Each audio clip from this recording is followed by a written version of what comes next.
Hey everybody, welcome back to Evolving Within with Matt Lancedale Fitness, your ultimate solution to a total mind, body, and soul transformation for permanent weight loss. So today's topic is structured and flexible eating plans. So we're going to look at how to create our very own meal plan and calculate our own macros so we can take charge of our own plan going forward. I'm also going to show you guys a little bit of a good app that I like to use with my clients that are going to be doing more flexible approaches called MyFitnessPal. Okay, so some of you might have heard of this app. It's a fantastic app. I use it with a lot of my clients.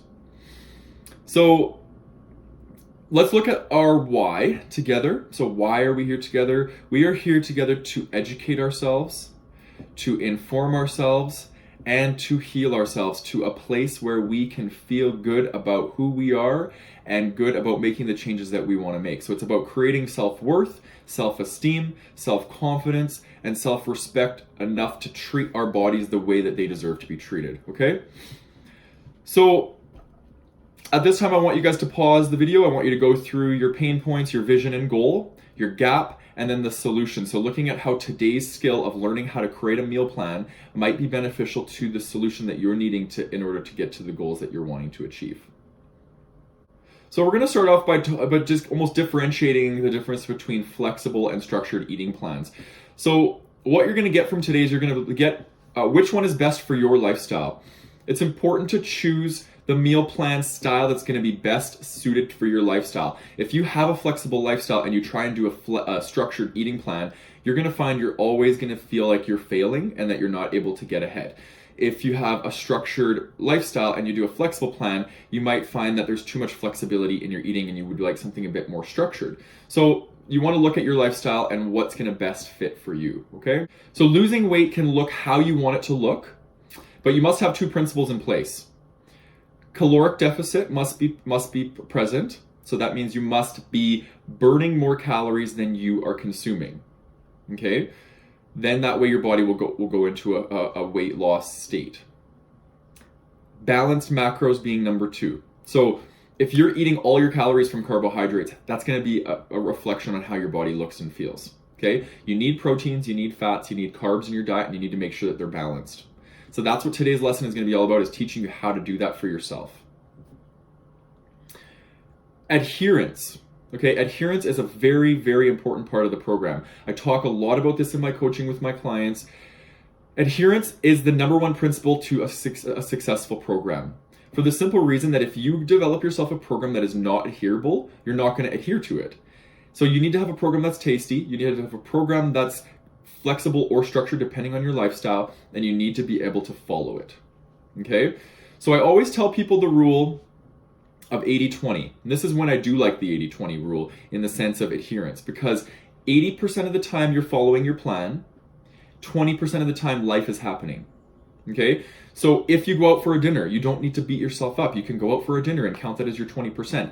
But what I get my clients to do is they get them to rate themselves each day on their Google Doc, reflecting of how well they followed their plan that day. And this is going to be more for people that are followed in structured or flexible, because you need to see how in the flexible plan that you're following your macros. So I get them to rate their adherence. And if their adherence is lower than an 8 out of 10, that's going to dip into the results. If you hit an 8 out of 10 for adherence, in my opinion, that's 100%. That's perfect, because you've left yourself room to be able to live life, because it's not realistic to think that you're going to follow a plan or a program 100%, okay? So this is where the self-compassion comes in. Be compassionate with yourself. A program is only as good as it is when you're following it. So if you overwhelm yourself to the point where you can't follow it, it's not going to get you any results, okay? So 80% is what we're shooting for, not 100. So let's look at structured eating plans, okay? So this is essentially having a plan and sticking to it. So it is where your food choices are chosen for you, either by somebody or by yourself. You lay it out in a plan, and that is what you know that you're going to be eating every day, okay? This is great for people that don't like to have the option of making choices, or they don't want to wait till they get home from work to have something planned out. They plan it ahead of time. They sit down, they allocate an hour, they make their plan, and then boom, they know exactly what they're going to be eating. So for people that like predictability and structure, this is definitely going to be good for you. Meal prep is essential in a structured plan, because when you get home from work and you're starving and you don't have any meal prep or any stuff ready for your foods, then it's going to be, you're typically going to either snack while you're preparing food, which is going to be over consuming calories, or you're going to completely abandon your plan and you're going to just grab what's available because you're starving. So we need to make sure we are planful in this process, okay? And then use of a food scale. And I know you're all rolling your eyes right now because no one likes to use a food scale, but it is so, so crucial, because how otherwise are you going to know if you're over consuming carbs, fats, or proteins, right? So we need to make sure, at least for the first few weeks until we can start to eyeball our portions, if we're doing a structured plan, then we'll know. So I always recommend my clients for the first few weeks, use a food scale. And then if you do go out for dinner, you can see how much this chicken breast that you just ate is, about 150 grams or about 5 ounces for you American people out there.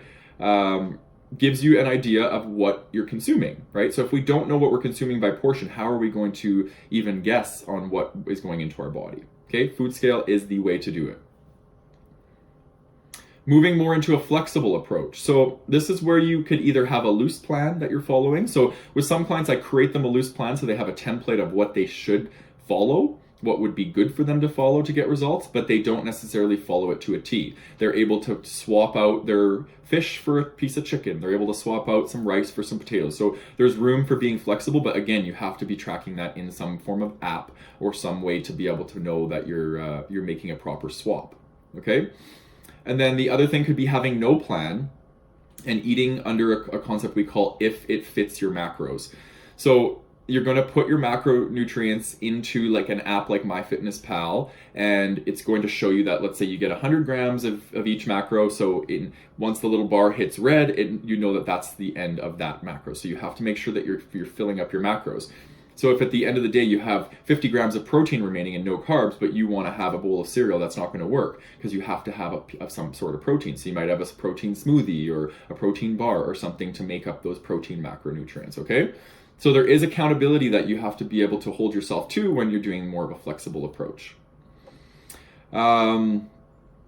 So again, use of a food scale. So sorry people, flexible still has the food scale in it.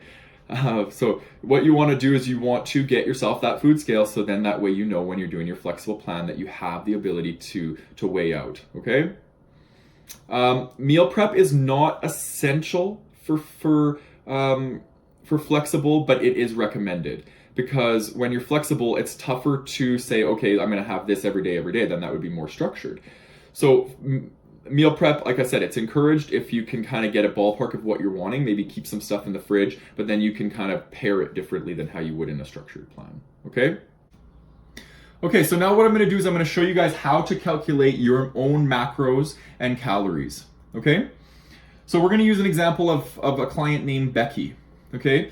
So Becky is 200 pounds, and she wants to lose 40 pounds. She wants to be 160. That is her goal weight, okay? So you're going to notice here, we're going to times her body weight by either 14, 15, or 16. So 14 is going to be usually where you put people that want weight loss, because that's going to be the lowest calorie expenditure for energy. So these are basically rating how active you are in your life. So low active is 14, high active is 16. So we're going to go times that by 14, which will take us to 2,800. Okay, so this is going to be essentially her maintenance calories. So if she wanted to stay at 200 pounds, she would need to eat 2,800 calories per day. Well, obviously that's not the case for Becky. So what we want to do is we want to reduce her calories so we can start her off. So usually when I start people off, you don't want to go into too much of a deficit. You want to just see how their body responds to a lighter deficit, okay? So for Becky, what we're going to do is we're going to put her into a 250 calorie deficit and see how her body responds. So really in the first month of a plan, you're putting forth a hypothesis, okay? And then you want that hypothesis validated based off of the data. So this is why you're going to be using a weight log every day, which is going to be something that we're going to talk about in a later video, but this is just to give you an idea, okay? So we're going to start her out. So if you go 2,800 minus 250, that's going to take her to 2,550, okay? That's going to be her daily calorie intake that she's going to be consuming, okay? So now we're going to look at calculating the macronutrients, okay? The proteins, the carbs, and the fats. So what you want to do is you want to take her body weight, which is 200 pounds, and you just want to look at, for every pound of body weight she has, you want to add a gram of protein. So that's going to be pretty simple, right? That's 200 grams of protein. Okay? Because 1 gram of protein is 4 calories, we're going to times 200 by 4. Okay? So she's going to be on 800 calories of proteins. Okay? And then what we want to do is we want to calculate her carbs and her fats. So what I normally do is I'm going to minus 800 off of 2550, which is going to give us 1750. Okay, and then we're going to, so I'll put that here, 1750 minus those two. Then what we want to do is we want to split the remaining calories between carbs and fats. Okay, so we already know that here. We already know that's going to be 875 and 875. Okay, and then working backwards, we're going to go 875 divided by 4 to get our grams. So that is going to be 219. Okay, then we're going to go 875 divided by 9, which is going to give us 97 grams. Okay, so here you have it. You have her macronutrient breakdown. And then to make sure that you got it correct, you can go 800 plus 875 plus 875, which will give you your total calories of 2550, just to make sure you're doing it properly.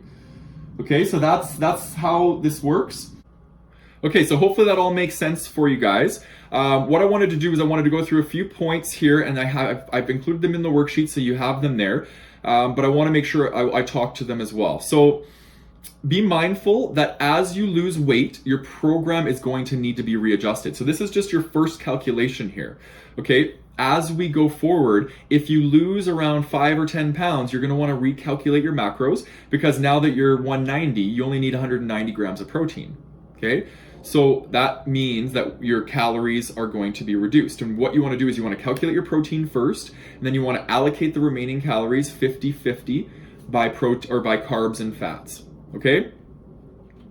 If you have been under consuming calories, your body may have developed a term called metabolic adaptation, meaning if you gained all this weight, let's say you were over consuming calories for years and you got to 200 pounds, and then all of a sudden you go into this state where you're like, hey, I'm going to go on a diet, and you go to 1,200 calories after you've been on 4,000, and all of a sudden your body responds and you lose 10 pounds. Fantastic. But what happens when you've been sitting at 1,200 calories for so long? Your body stops losing the weight because your body is scared that it's not going to get any more calories.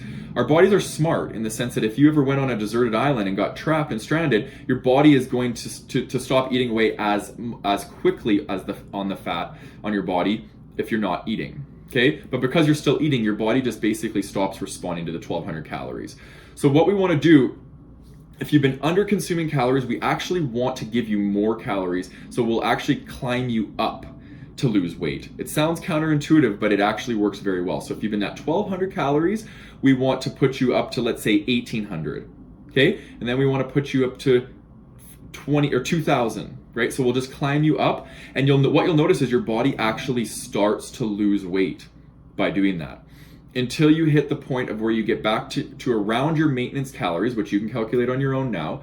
Then you're going to start to climb down again slowly, so then that way you get to a safe number where your body is going to lose weight. Okay, so it's almost, think of it, your metabolism like a car. You have to rev it up and you have to get it going again in order for it to want to work and burn fat. Otherwise, it's scared it's not going to get food at the rate that it needs to, and so it holds on to fat. Okay, very, very important principle. If you've been over consuming calories, you want to go, you don't want to go, or you want to go, you can go straight into a 500 calorie deficit. Okay, so once you assess your calories, in Becky's case, let's say she was at 2,800, you could go right down to 2,200 or 2,300 because you've been over consuming. So now you need to actually put your body into a deficit because you've been giving it too much energy. Now you need to take energy off of your body, okay, in the sense of fat. Fat is energy. And then once you start going, I want you to think about dropping your calories once you have your 500 calorie deficit from your first go. I want you to drop only by 250 increments. Okay, so don't go extreme because you will develop the metabolic adaptation that I've talked about. So go gradually and let your body respond and be patient with your body throughout the process, okay? Just because you don't see, a 5-pound drop in a week doesn't mean that the program isn't working. Be patient with the process and you'll get way better results that way. Last point is never reduce your calories below 1200 because that is too low of a deficit regardless of who you are. You need to have calories going into your body because your body needs calories to function. Okay, so your brain needs carbs to function. So if you're going into this place where you're just completely depleting yourself, you're going to definitely feel that, and you're going to feel depleted, and you're not going to have energy to do all the other things you need to do in your life. So be mindful of that when going forward, okay? Okay, so for your homework, we're going to use the macros and the calories that you've calculated from the activity. And I want you to enter those into MyFitnessPal. And you might not be able to get them exactly on because unless you have the premium version of MyFitnessPal, it won't allow you to do that. So you just get them as close as possible, okay? And I want you to enter that into the app, okay? I want you to set up the rest of MyFitnessPal, make it your own. There's a little barcode scanner. You can scan all the foods in your house. You can start to enter some foods into your history. So then you have them all in there. And your homework is to log your food for 1 week. Okay? Everything that goes past these lips, okay? Even if it's just that one little M&M from your coworker's candy dish, it gets logged in the app, okay? Because what do we do when we have that one little M&M? Oh, we repress it, we deny it, we never had it, right? Because it happened in a moment where we weren't conscious about it. So be mindful of what's going past your lips and make sure it's being accounted for, okay? Whew, that was a lot of information. So I put everything in your worksheet. It's all there for you to review. Yeah, give it a try. It's going to be, this is going to be very important stuff going forward because this is how you're going to get the weight off, right? So we're creating the why, and now this is the how. We're moving into some of the how stuff. So this is very important stuff, okay? Happy Wednesday. Looking forward to seeing you guys in a couple days on Friday. Take care.